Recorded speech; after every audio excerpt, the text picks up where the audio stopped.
So, January 2017, back when I literally had 1 subscriber. I found something rather interesting online, and 100,000 subscribers and 4.5 years later, I'm kicking myself for never making a video on it. Did you know that Warrior Cats had not just 1, but 2 teacher's guides filled with basic information about the series, and actual homework problems for students?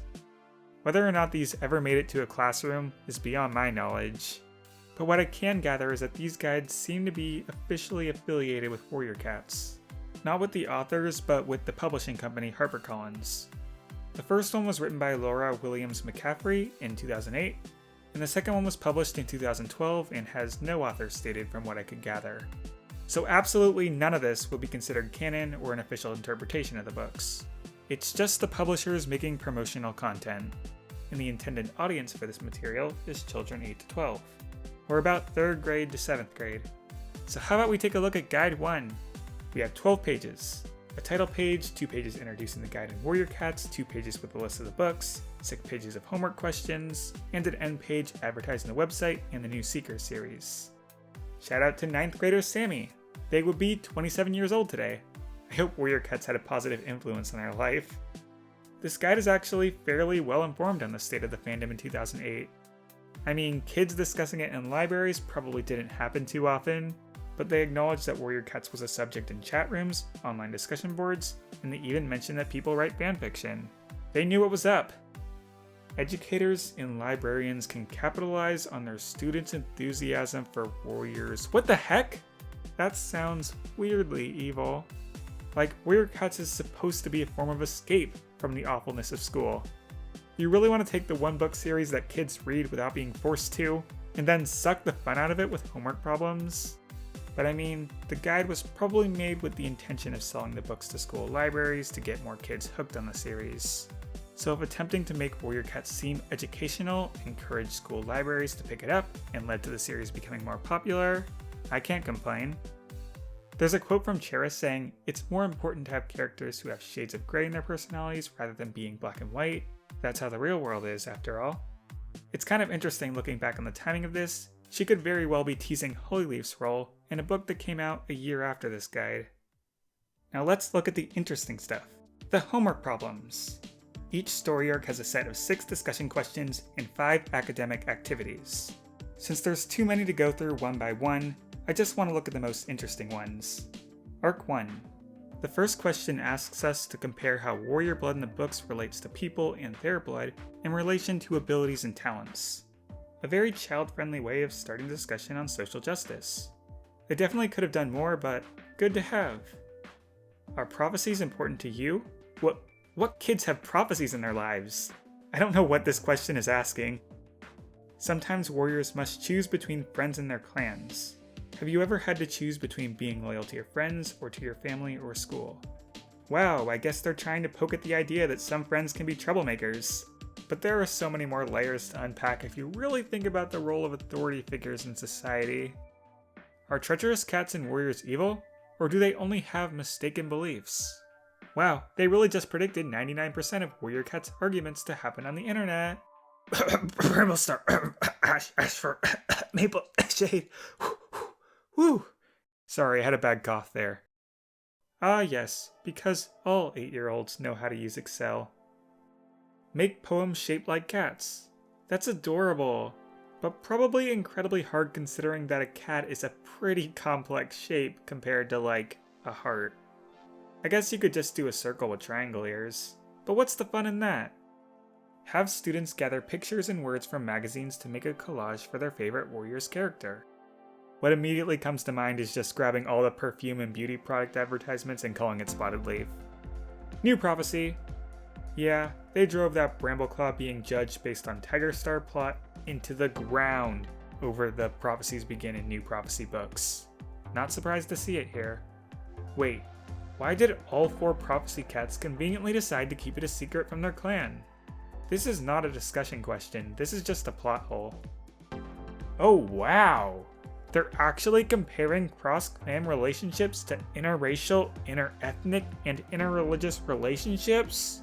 Very surprising considering them dodging around saying the word race in the question about blood. and it's admittedly a weird angle to take considering how negatively the books portrayed Crowleaf. I'm definitely mixed on this. This is such an ironic question because humans releasing cats into nature is arguably just as bad, if not worse, for the environment than building a highway is. Giant groups of domestic cats are invasive species that can destroy ecosystems by hunting animals such as mice and birds. Honestly, the two-leg who stole Greystripe might have been a hero. Wow, that's way too much work. If I got this assignment in 5th grade, I just wouldn't turn anything in. Oh hey, it looks like Pink Bunny Girl 43 aced this assignment. Have students perform a play that depicts a scene in Warrior Cats.